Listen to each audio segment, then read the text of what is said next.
Ja lično ne smatram da je brak prevaziđena institucija. Nekako sam pomalo tradicionalna i mislim da je to negde jako važno. Pa iskreno, ja sam možda malo konzervativniji u tom nekom smislu, tako da ja verujem u brak, verujem u tu instituciju braka i brak je jedan od šablona kojom definitivno težim. Izvinjavam se, moram malo da razmislim. Iskreno, kad sam bio mlađi, kad sam lagao sebe da sam straight, bio sam ubeđen da jeste prevaziđena institucija. Pa sam sve bio u fazonu kao nikad se ja neću ženiti ništa, ali sad, kad sam već 3,5 godine u vezi sa svojim, ja ću ga zvati mužem, ne mislim uopšte da je prevaziđena. Nakon mog prvog razvoda bila sam ubeđena da je brak prevaziđena institucija ili kliše. Međutim, nakon moje tranzicije želim da to formalizujem i želim da... Nije to samo bunt, da kažeš hoću sad ista prava kao i drugi, nego ma hoću bre ista prava kao i drugi.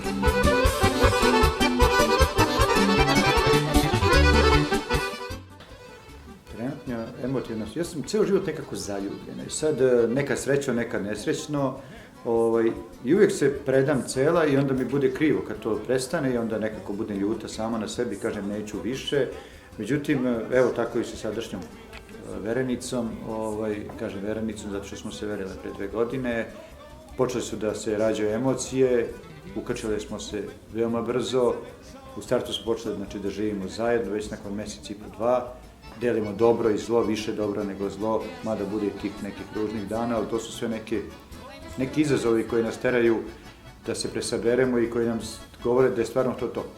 Trenutno sam u emotivnoj vezi, imam devojku Bojanu,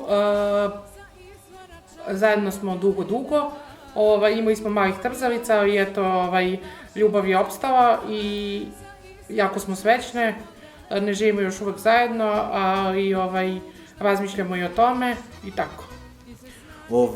Trenutno sam u dugoj vezi sa jednim divnim momkom. Ne živimo trenutno zajedno, ali u suštini živimo tako jedan dosadan bračni život, iako se to još ne zove brakom, iako još nismo pričali o sklapanju tog partnerstva konkretno.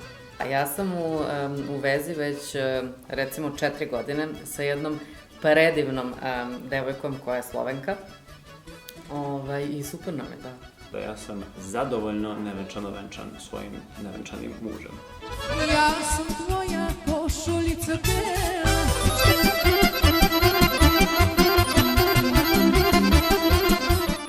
Mislim da je pravo vreme za brak onda kada to dvoje ljudi zaista žele.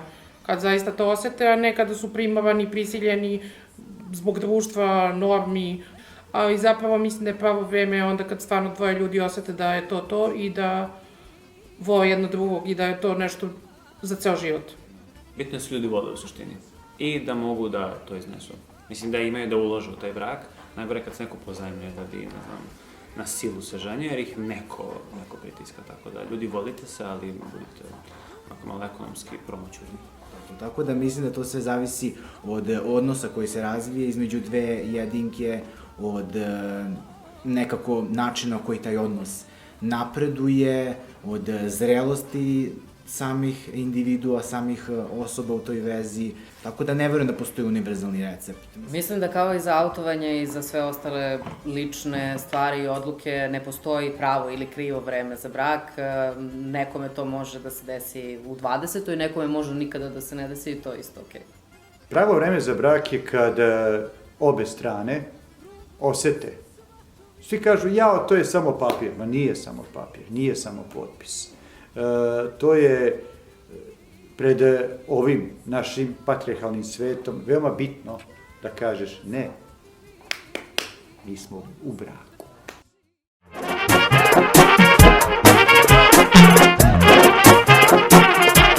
Mislim da ćemo svi da odahnemo. Konačno, posle dugo vremena, da će možda da nam padne neki kamen sa srca i da ćemo konačno, nadam se i verujem i radimo na tome svakodnevno, da budemo prepoznati kao ravnopravne građane i građanke ovog društva koji tu žive, rade, plaćaju poreze i ne nameravaju da odu. Ovaj zakon o istopolnim zajednicama koji je sada ni tamo ni vamo u suštini će da budete kako važan ne samo za queer ljude u Srbiji, nego za srpsko društvo generalno. Zapravo mislim da novi zakon i za one ljude koji uopšte ne razmišljaju o braku i ne žele da budu u braku, da će doneti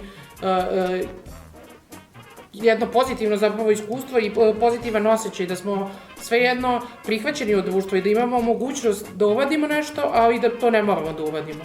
Poenta je da ja sad ne mogu sa svojim mužem da odim da se... Ne možemo da regulišemo našu zajednicu, očima zakona, mi smo niko jedan drugom i to je tako ponižavajuće.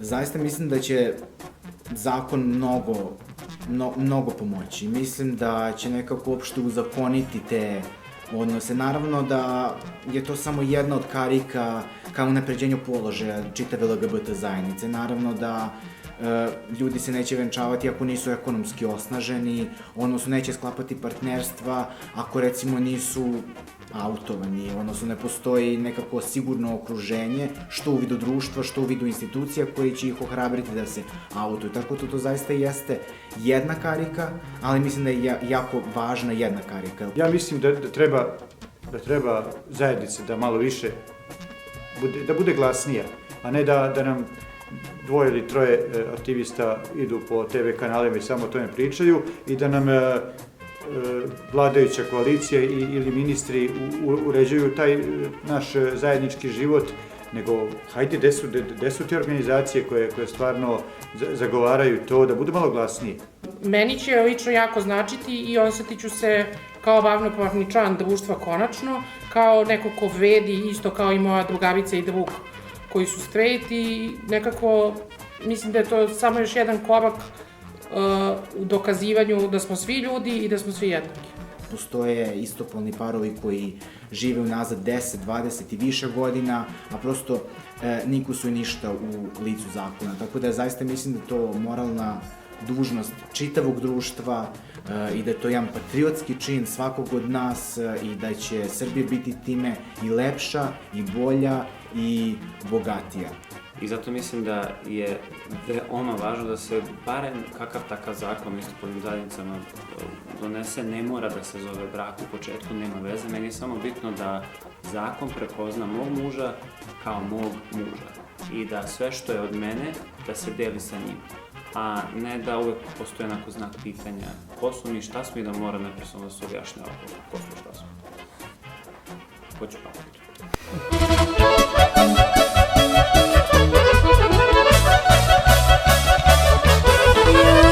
Zamišljala sam svoju svadbu i prvo sam mislila o nekoj bajkovitoj svadbi u prirodi, onako sa puno lampiona, ali zapravo možda krajičkom svoje trash duše želim ono pravo venčanje sa pevačicom, narodnom muzikom i da to bude jedno pravo srpsko venčanje sa sve trubačima i svim ostalim.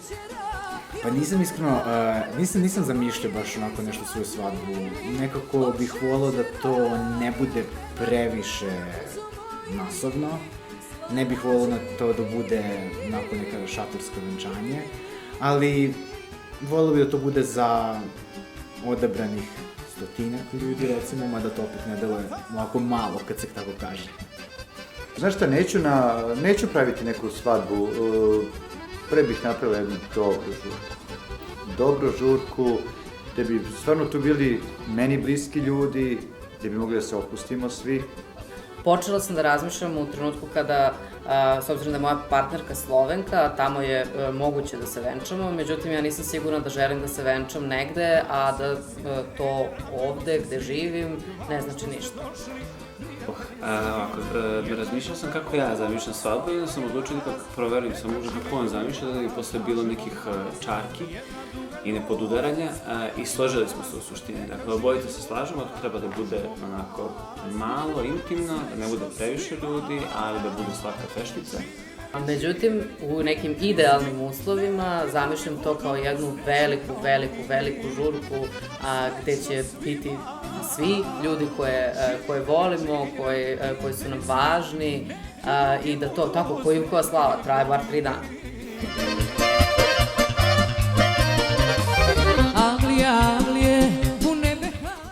uvek je to ona dilema kao venčati se u belom ili ne. Šta tačno znači ta bela venčanica, a s druge strane postoje toliko boja koje volim, kao što su recimo plava i siva, pa svakako bih voljela da imam neku lepu haljinu, ali možda ne skroz belu. Ne bih volao da imam venčanicu. Nekako mi ne ide uz mene. Ne ide uz moj temperament. A opet ne bi nešto ni formalno. Mislim da bi bila bi svečanije obučena. Nešto tipa ovoga. Nešto malo lepše od casual. Ali da mi bude ugodno taj dan. Za venčanje bi nosila definitivno neki sako ili odeo ili flak. Nekako mi je to uvek seksi bio. Ne bi se opredelila za venčanicu, jer suknje, haljine i slično nikad nisu bili moja stvar. Verujem da će to biti onako klasično odelo i mislim da će to biti drugi put da sam ja obuku odelo posle moje mature. Sa 19 kad sam se venčala sam se u pozadnjenom modelu od mog ujaka. Ali već sad, kad sam samosvesna, kad imam 47 kusur, mislim da taj dan hoću da uživam. Kad kažem da je to stvarno da je od srca da i da je garderoba to nekako i iznesi to moje da. Ja, kao što rekao, volim da malo sam konzervativni i tradicionalni, malo mi je bilo suviše da delo nekako ekstravagantno za mene. Ja bih išao sa crnim. Ja mislim da bi namjerno ako iz protesta obukao nešto u boje lavande ili bi obukao nešto floralno. Definitivno ne bi bilo u jednoj boji i definitivno ne bi bilo dosadno crno ili bijelo, nego bi bilo tako nešto svetno, upadljivo, odrečao, mislim, jednom se ženim, barem nadam da se jednom ženim, tako da ja bih za sve pare to da bude, da se vidi na kilometar, kao karneval u Rimu. Ne razmišljam još uvijek o bojama, glupo je da nosim belo, već sam se jednom venčavao, tako da ne ide. Ime ti više, tebe samo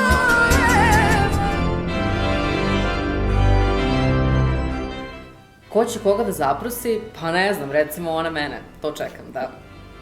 Ja mislim da je moj muž za nijansu romantičniji, ali ja mislim da se ja može to vidjeti. Ja sam uvek sam razmišljala da ću ja biti ta koja će zaposliti. I onda sam pričala s Bojanom i ona je bila u fazonu kao, pa mogu bi ja tebe da zaposlim. I onda mi je to bilo kao, stvarno možeš i ti mene da zaposliš, što je totalno okej. Pa jel devojka zaprošena? Jest. Jedne godine sam ja nju verila, onda je sledeće godine ona mene iznevezuše totalno verila da sam ja se rasplakala, da bi je to bilo totalno, mene neko verio. Jedino što to ne bih uradio nekom baš onako, ne bih to uradio, na primjer, kod konja na Trgu Republike, ne zbog opasnosti homofoba, nego zato što ne bih baš toliko da eksponiram, ali mislim da bih to ja uradio. I uradio bih kada najmanje očekuje na nekom baš posebnom. Jedan od lepših datuma u životu mi je taj 1. oktobar i dan danas ga pamtim. Tu sam došla s posla i samo me dočekao u spavajućoj sobi, pored nekoliko poklončića i neka kutijica. Otvorim kutiju, meni su se noge odsekle. Ja se rasplakala kao šiparica najveća. Kad smo kod te romantike i sve to kao kleknemo, padamo na kolena, tu neke duge skaču oko nas i tako, ja bih voljela da sve što ima veze sa tim konceptom od prosidbe do samog čina venčanja bude nekako malo preterano. I ti momenti nemaju cenu. Stvarno nemaju cenu. Pa, ja očekujem da budem zaprošen zato što sam mlađi.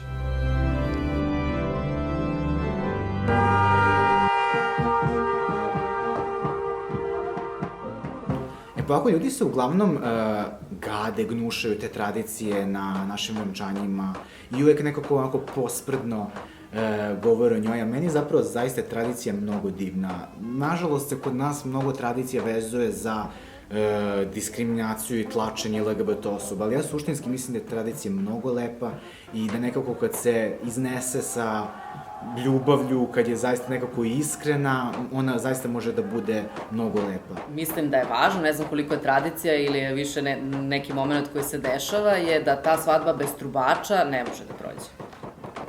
Znaš šta, kad sam bila mlađa, kad je bila ta euforija 90-ih, onda nemoj da pređeš preko ovoga, čuvaj se crvenog konca, saznam na dan vjenčanja da je neko bacio crni donji veš čipkanina preko praga, bože me prosti, mislim, ljudi moji, alo, 21. vek je.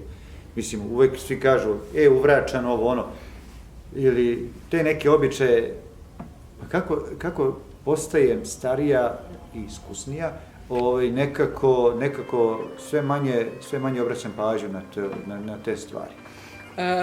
Pucanje jabuke i za kupovinu mlade baš i ne znam, ali pucanje jabuke se meni sviđa, volim da idem u streljanu, tako da mi to zvuči vrlo zanimljivo.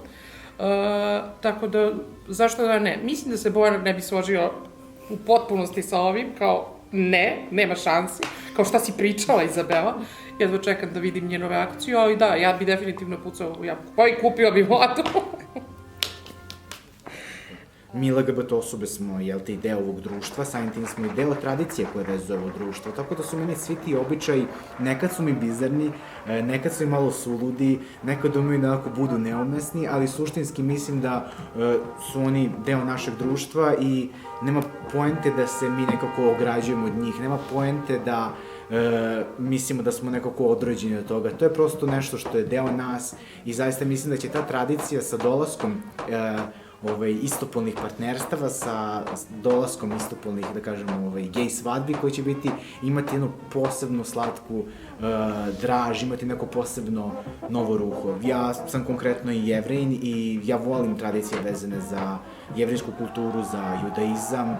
Samim tim ja volio bih da na svom venčanju, koje ako bude sa osobom s kojom sam trenutno, će biti ipak mešovita, pravoslavno jevrejska, pa bih volio da imam neke običaje, da li će to biti nošenje na stolici, da li će to biti lomljenje čaše, nešto će sigurno toga biti, jer to je neizbrisiv deo mog identiteta i nema potrebe da se krijem od njega, niti da ga odbacim na tom jednom tako važnom meni činu kao što je svadba. Pucanje u jabuku neće biti toliko tradicionalno. Ja sam više za neke onako modernije bahanalije, mislim, može nešto da budu onako antički fazon, samo bez tih vizantijskih loženja, mislim, to mene stvarno pokreće, a oružje je jedino koje ljudi mogu da donesu apetit i kapacite za alkohol i to je to. Ja ne znam da li će se ići kroz grad.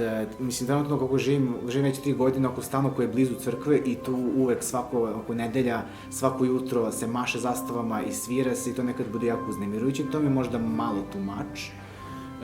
Tako da, ne kroz grad. Nisam siguran da bi to volio da se desi. Malo bi mi bilo neprijatno ako su više oči uprte u mene i mogu da zamislim kako će to... Ja malo sam u tom smislu nekomforan sa tolikom količinom pažnje, tako da možda ipak bez toga. Da se bakar nešto izostavi.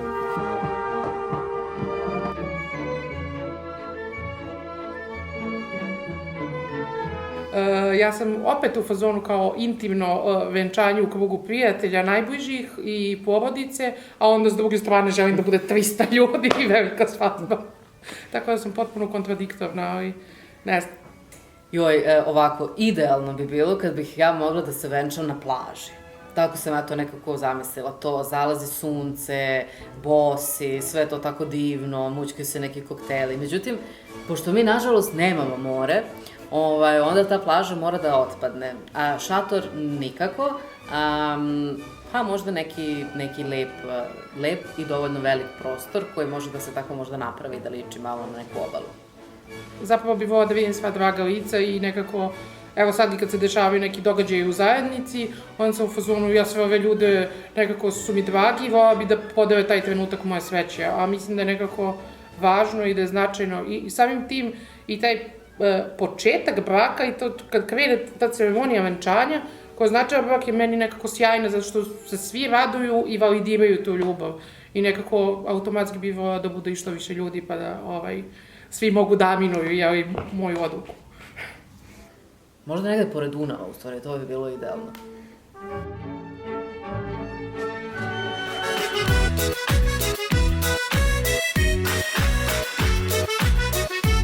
Rodbina, zapravo ja sam imala dosta sreće.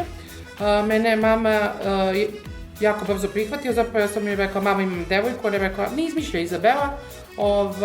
Ja sam joj zatim rekla, ne izmišljam i ona je rekla dobro, ali moram da je upoznam. I tako je nastavila da bude podržavajuća i sjajna. Da mi je tata živ, nisam sigurna kako bi reagovao i to me nekako malo boli i tišti. Ali, mislim, šta da se radi, a što se tiče dalje rodbine, nekako i zbog stava moje mame, mislim da su svi hteli i ne hteli i prihvatili, iako da li se lično slažu ili ne slažu, nikad mi nisu pokazali nikakve loše, nikad nisam dobila nikakav loš komentar i ja ću ih svakako sve pozvati, ipak će biti ta velika svadba. Iskreno, ja sam zaista jedinstven primjer toga u Srbiji, da sam jako rano vaspitao rodbinu da takva pitanja ne smiju da se postavljaju kod mene. Zaista dolazi iz neke porodice da su zaista i moj otac i majka uvijek bili jako fini i vrlo su držali do naše privatnosti i nekako zaista, čak i kada nisam nekako bio svestan svoje seksualne orijentacije, kad sam bio malo mlađi, nikad se nisu postavlja pitanja imaš li devojku, s kim se viđaš, gde ideš i slično, tako da nekako i naša rodbina je dosta mala, imam samo 2 tetke i vrlo su naviknuti na moju rano stečenu autonomiju, tako da sam zaista jedan od jedinstvenih primjera da nikada u porodici nisam morao da se objašnjavam, ni koga viđam, ni kada ću se ženim, ni da li ću uopšte se ženim, tako da zaista sam bio oslobođen tog jako bespotrebnog i nekad vrlo neprijatnog tereta. Ja verujem da bi rodbina možda čak i jedva dočekala, jer u nekom trenutku, nakon autovanja i nakon celog tog procesa koji je prošao, koji nije bio jednostavan, ali se završio, postoji ta ideja o tome da su moja ljubav i moja sreća u stvari najvažniji u svemu tome, tako da mislim da bi i njima bilo zabavno i da bi im posebno bilo zabavno da nekako provedu dan i vreme sa nekim drugim ljudima iz zajednice, drugačijim, njima neobičnim možda, s kojima inače nemaju prilike da se susreću. Rodbina, zaista mislim da će biti okej sa mojom konačnom odlukom kada bude došlo do nje. Mislim, meni je pre svega najbitnija reakcija moje mame i mog brata, jer su meni jedini ostali u toj užoj porodici i zaista oboje su mnogo divni, mnogo podržavajući i od kad sam postao punoletan dali su mi svu slobodu da otkrivam ko sam, da vidim šta sam, da otkrivam svoje neke preferencije, što životne, što karijerne i njima je zaista najbitnije da ja budem srećan i kad mene vide srećnom, ništa im drugo neće biti bitno, ni kako će komšiluk reagovati, kako će reagovati ovaj, onaj, mislim da prosto zaista mnogo su uložili to da ja budem nezavistan i neće se sigurno sada kada imam 29 godina, ne još 30, protiviti traganju moje sreće. Neću vam vulgaran, iskreno me zabole.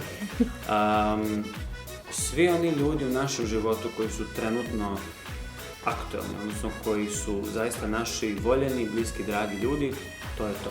Među njima ima rodbine, među njima ima prijatelja, među njima ima ljudi koji su skoro upoznani pa zavoljeli. Što se tiče oko šire rodbine, ja se nikad nisam ložio na to i što sam stariji sve više vidim da je to besciljno, tako da ni oni mene nisu pitali kad su se uzimali, ni ja ničeg partnera nisam odobrio, tako da...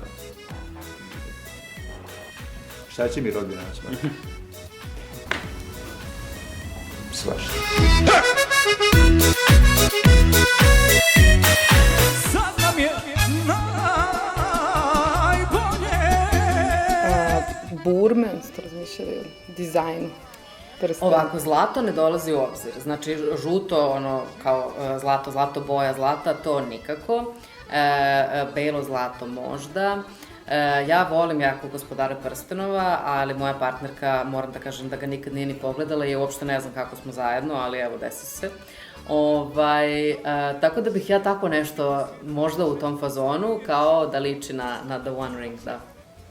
O dizajnu burmi i prstenju nismo razmišljali, ali nekako bih gledala da to bude nešto svedenije. Do sad sam uvek prisustvovala straight odabiru burmi kod svih drugavica, mi je to bio jako zanimljivo, ali nekako za svoj prsten stvarno nikad nisam razmišljala o tome. Da li mi je bio daleko zbog možda kao, prosto razmišljam, ali ne na tom nivou kao, kako bih rekla, ono što razmišljam te daleka maštarenja, ali nešto praktično, nikad ne razmišljam zato što je kao prosto, eto, to mi je nedostupno i kao ko zna kada će se desiti. Tipa kada odem u Kanadu, pa ću onda možda moći da razmišljam, ali i o prstenju, ali za sad nisam. Pa, valjda će mi se to kupiti, pa ja ću prihvatiti sve šta mi bude poklonjeno, ali ja sam mlađi, valjda je red da se to meni donese, da se to meni kupi, tako da, ali nosit ću to stalno sa sobom svakako, ali okej sam sa zlatom, samo ne bižuteriju. Stari, imam burmicu, ja sam neku ruku veren, već 3 godine sad i on je nabavio ove burme, one su simbolične, ali meni puno znače. Jednom prilikom sam zamalo izgubio prsten dok sam, ne znam da sam ga ostavio, nešto sam pravo sudove štali i imao sam mini panični napad.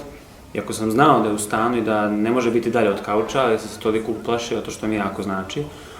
Što se mene tiče, ne moraju nove burme, ali ako će da budu, neko on opet bira, pošto je izabrao prvi put dobro. Klempave ti uši, preveliki nos, ženama se dopadaš, u čemu... Znaš šta je problem kod kumova, pošto bi to, mislim, ja otprilike znam ko bi meni bila kuma, ali imam toliko to žensko društvo i još nisam imao srca da im kažem da ih ne gledam sve kao kume. Ali ova koja znam da treba da bude kuma, koja je prva, ona bi ostala, to je moja najbolja drugarica još iz detinjstva, koju znam u 3. godine. A moj muž iskreno ne znam koga bi izabrao. Ništa je misterija, neću da pitam. Pa zapravo za kuma je definitivno moj najbolji drug, to je kao jasno ko dan. Za nju ne znam za koga će se odlučiti, možda mogu ja i da nametnem neki svoj izbor, potrudit ću se. Ali što se tiče ostataka, naći ćemo i neke deveruše, malo ćemo da miksamo tradicije sa zapada, jer je to prosto, i mi smo sa zapada. Sad još nisam razmišljao o specifičnostima samog tog čina, u smislu ko će da nosi barijak, ko će da bude kum, ko će da bude stari svat, dever i slično. Iskreno ne razumijem se baš toliko u te tehničke detalje samog tog čina, ali sve to mora da ima, sve će to biti, znači nema poente da se išta toga izostavi. Nadam se da će to biti jedini put u životu da se venčavam, tako da mora sve to da se ispoštuje. Ja bih jako voljela da to malo zakvirujemo, pa da nekako nema samo jedan svedok, svedokinja sa svake strane, nego možda da ih je više, pošto nisam sigurna da možemo da odlučimo. Ja sam pre neki dan jednu osobu pitala da mi bude kuma, ona je obreuške prihvatila, tako da kumu imam. Druga strana će, mislim, Tijana će naći sebi kuma, verovatno. Mada ona je ona strana koja kao ja papir. Međutim, kad ja njoj objasnim da neće morati doživotno da radi, nasledit će moju penziju, ona se ona rasplače, pa ti misliš da mi umreš. Ne mislim da ti umre, nego isto moramo da znamo neke stvari. Bolje sprečiti nego lečiti. Ne može se bez kućine. Muzika, ja volim sve i sigurno će to biti mešovito i mora prosto da se završi narodnjacima. To je prosto nešto što isto neizostavno na našim svadbama. Zašto pobeći od toga? Mora da bude veselo i bogato. Mora da bude svašta. Slovenci vole ove naše i novokomponovane i svakakve narodnjake, turbo folk, ne znam šta. Ja možda nisam baš najveći fan, ali gosti moraju da se zabave. Tako da bih voljela da bude svakako neka mešana muzika i naravno trubači obavezno. Eto, vidim ja već da će biti dosta problema na našem venčanju. Ja volim narodnu muziku, ja bez kafane ne vidim poslove i sve ostalo, a mi se to neće svidjeti. Pa muzika bez trubača, ja ne planiram da bavim venčanje, tu nema kompromisa, ali definitivno da mora da ima i svega. Ciganska muzika, vesela mora da bude ludnica. Znaš šta, ja sam ceo život nekako u punku bila. Međutim, u zadnjih 4-5 godina ja sam nekako, što je nepojmljivo, da u ovim, kako mi godina dolaze, ja sam nekako se okrenula drugoj strani, tako da neki deep house, malo progresije, to bi baš da mi zanese lepo, da pojača emociju. Muzika, evo muž me opomenuo za muziku da to treba bude neki band koji će, ovako, citiram sad njega, da svira jazz do ponoći, onda posle ponoći neke hitove, ovako 2090 s koji ćemo mi da skačemo. I tom ja znam da on misli na kaskadu Every Time I Touch, jedino ne znam koji će band iz Vojvodine to da mu odsvira, ali dobro, naći će se. Ali ja moram da uložim veto, meni mora neka cajka, barem jednu band.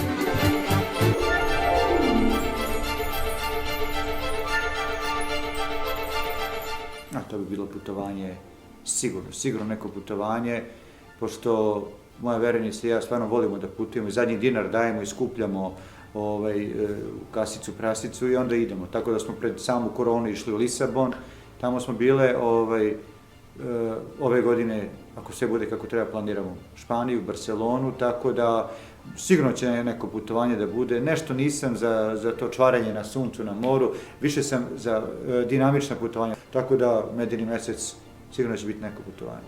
Tajland, sunce, plaža, more, drugačije kulture, dobra klopa, isto idealno u nekom društvu i da traje. Mora da traje bar 3 nedelje. Oni će verovatno da traže neko more, tipa Portugal ili ne znam, Španija, Tel Aviv, Karibi, ali ja bih iskreno da odemo u jednu seocu u Holandiji koja se zove Giethoorn i to se onako kao iz bajke, bukvalno je cijelo na kanalu, ali nije onaj smrdljivi kanal iz Venecije, nego onako baš slatko i malo i irigacija je jako dobra i na slici izgleda bukvalno kao iz bajke, tako da ja bih ga odveo Giethoorn, pritom Holandija, skokom od Amsterdama, Rotterdama, super. Neko putovanje kombijem koji će zavaditi od para od venčanja, napravit ćemo i kombi u kome može da se kao i stanuje i živi, minivan, tako da proputujemo, eto recimo evo. Volio bih da imam destinaciju na kojoj obojice nismo bili, tako da mislim ćemo i o tome da razmislimo. Vidit ćemo da će uopšte biti pandemija kad se bude venčavalo i da će biti nekih zabrana, gde će moći da se ide, kako ćemo se uklopiti s poslom i sve, tako da, ali zaista to su onako neke te slatke muke o kojima ćemo vrlo lako da raspravimo i onda govoriti zajedničkom snagom. I malena, suđeno je tako, naslednik je da mi sutra daš. Prva bračna noć, 3 puta. Srpski. Kao što sam naglasio, ja sam malo konzervativniji, a to znači da ja o seksualnom životu ne govorim javno. Te samim tim ću izostaviti diplomatski odgovor na ovo pitanje. Jako je ružno. Škakljivo. Pa, recimo isto ko ta Ivkova slava, da traje bar 3 noći. Kakva bračna noć? Da vi je to za kameru. Pa, definitivno nećemo izbacivati čaršav, sve ostalo planiramo. Nisam formalisao po tom pitanju. Da, pošto si se već venčavala jednom i to bilo u stretu... I tad nisam imala prvu bračnu noć, tada što je supruga bila trudna do zuba sa stomakom, tako da nije moglo ništa da bude i bila puna kuća rodbine, tako da ne da mi se ta prva bračna noć. Sad sam odlučila, pa neću ni prve bračne noći ponovno. Hej, malena, ne sumnjaj u mene, da si večna ljubav srca moj, da za mene nema druge žene, sve dok će mi biti sami Bog.